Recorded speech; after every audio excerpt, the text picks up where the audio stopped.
Prime Resurgence is a place for new players to get older items, but what can those items exactly do? Today, we'll be looking at the Hystrix Prime. This is one of my favorite legendaries of all time. It is, if I remember correctly, this is Korra's pistol, funny little blaster with some interesting status applications. We've got the Hystrix here in the arsenal. We're once again going to quickly look through all the stats, look what it has to offer, and then make a little build for it. We can quickly go through this actually today, because fire rate, yeah, magazine is a little low, reload time also pretty average, crit chance average, crit damage average. This weapon is just average. Crit chance is high enough to give us some interesting crit builds. Status chance 20%, not bad at all. Sad that it has a high puncture weighting, especially as you'll see later that it's a weapon that is mainly built for statuses, so slash would have been nice, but I guess this balances the weapon a little bit. The total damage is only 46, average. This weapon is just in the end average. You can see there is a few more sets here that just have different names but don't do anything different, and that's where the unique trait comes in. The alternate fire switches between toxin, heat, electricity and cold status effects that scale based on weapon damage. This is a secondary damage instance. The way that works, if you know how Saren's Toxic Lash works, if you deal damage, it's not based on your status chance, there will just always be a secondary effect with one of these statuses, whichever one you're choosing. When you're in a mission, you will see at the bottom that there will be a little indicator for it.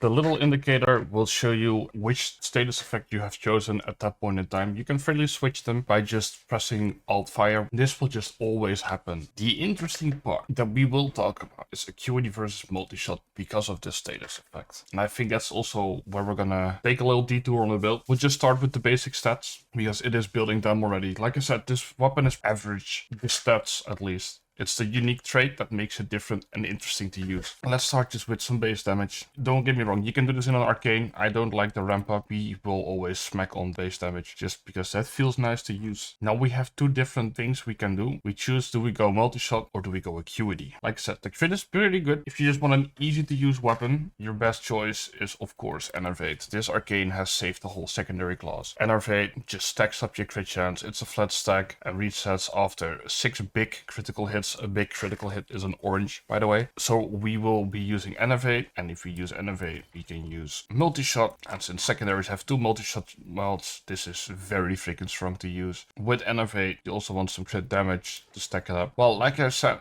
we have these status effects. 3 of them are DOTs. Only cold is average. But with a DOT, we want Elementalist, and we will actually add more statuses ourselves because the status chance is pretty decent. We don't want to use puncture, so we're going to use high ranked status mods to push down the puncture weighting. You see the viral already has a higher chance than puncture right now, and to add insult to injury, we're gonna go primed heated charge for even more heat weighting and even less puncture weighting. You can see it now went to 10% with viral being 13.7 and heat being 19%. This would be your basic Enervate build. Normally you choose one status, sometimes two, but like with all 3 IPSs in there and very high puncture weighting, it's kind of hard to balance the status correctly so you get the drops that you want or the rolls that you want. So yes, a basic build with some base damage, a viral heat, because we all know how viral heat works. It's just one of the strongest combinations. And then Elementalist, Fusion, Lethal Tort for more multi-shot, and Target Tracker. The reason I specifically went viral heat here, don't get me wrong, you can go corrosive heat, but we're gonna be using DOTs.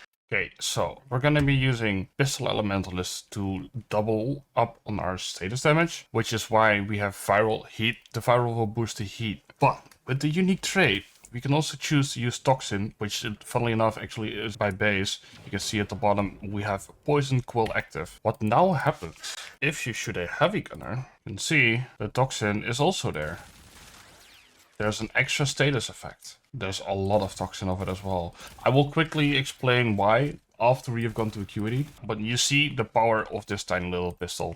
This corrupted heavy gunner is melting just because of all the DOTs. That's also why the viral part is so strong, because all the DOTs will be boosted from that. Also, corrosive with viral is too good of a boost to pass on to. Like I can show you the difference. We use jolt instead of frostbite. Technically, armor stripping has a similar effect. Since the first viral bonus is way bigger than the first corrosive bonus from armor stripping, you see how many magazines it cost me to kill now?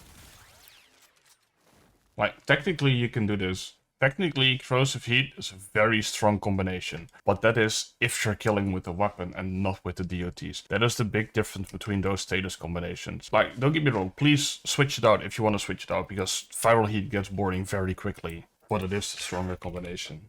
So really quickly, I want to tell you about acuity build. You can do it. I have pre-made it right here. Let me get rid of encumber. Use that hat, because that hat is headshot multiplier, and this is weak point multiplier, which is multiplicative to each other. But I've just pre-made this. This is pure viral now, because we don't have the mod slots to also mod in heat. But that's where the quills come in.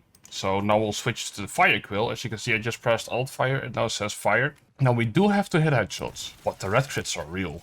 The interesting part is now, you see that the bonus status effect is now not overstacking as quickly as it was with the multi-shot build. It's very strong.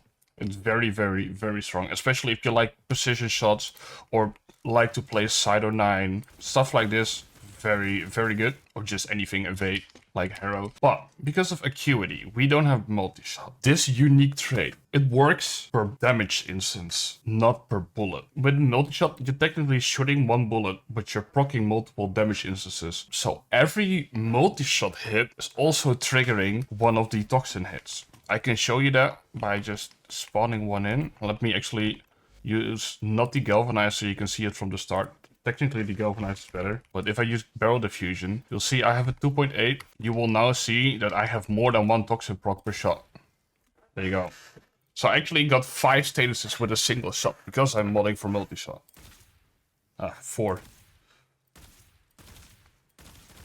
The way multi-shot normally works is it multiplies your status chance. So if you have a free multi-shot and a 40% status chance, you will have a 120% status chance after multi-shot, which is it just gets added onto the total.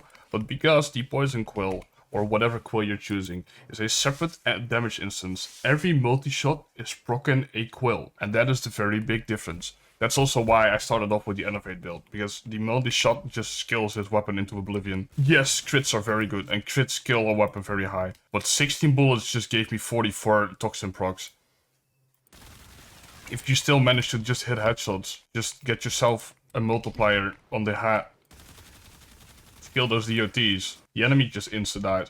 And this, because of the multi-shot scaling and because of the DOT scaling, will scale pretty quickly into level cap missions or even EDA, ETA. Your weeklies, you just choose whatever status type you need.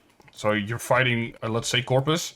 I'll switch to electric. I will now hit multiple electric procs. Corpus with armor, go for the poison quill. The Corpus with armor is the disruption targets and stuff. You can also just literally double up on the heat if you're fighting infested. See how much heat that is?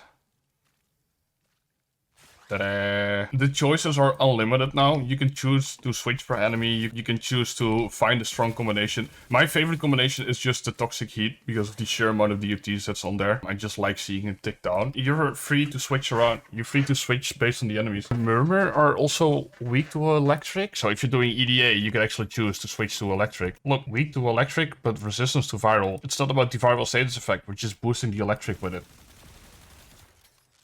They are suddenly taking a lot of damage because they are so weak to electric. This weapon just gives you so much variety without having to switch mods. And then with the Innovate, we're always critting. Doesn't matter what is happening. This is technically an unconditional boost, even though it resets itself, because you know you will just get it by keeping the trigger down. Multi-shot madness with a funny, unique trait. One final look at this beautiful weapon. This is the build that I normally run. So once again, to quickly walk through it, we have base damage, we have viral to boost any of our DOTs that we're having, then we have primed heated charge as our first DOT, with the poison quill as our second DOT, but you can switch the quill to your liking or whatever faction you're fighting. Then we have elementalist to boost all our DOTs once again, double multi-shot mods, and a little bit of crit damage because we're getting crit rate from Innovate, and that's your Hystrix Prime. This little pea shooter, insanely underrated, melts anything, and who doesn't like a little bit of status explosions? This rogue Culverin is gonna, there we go, perish. And that's where we'll leave it. I hope you will try this weapon. It's currently in the resurgence. I hope you get it. I hope you enjoy this pistol. I will see you all next time. And take care. Bye bye.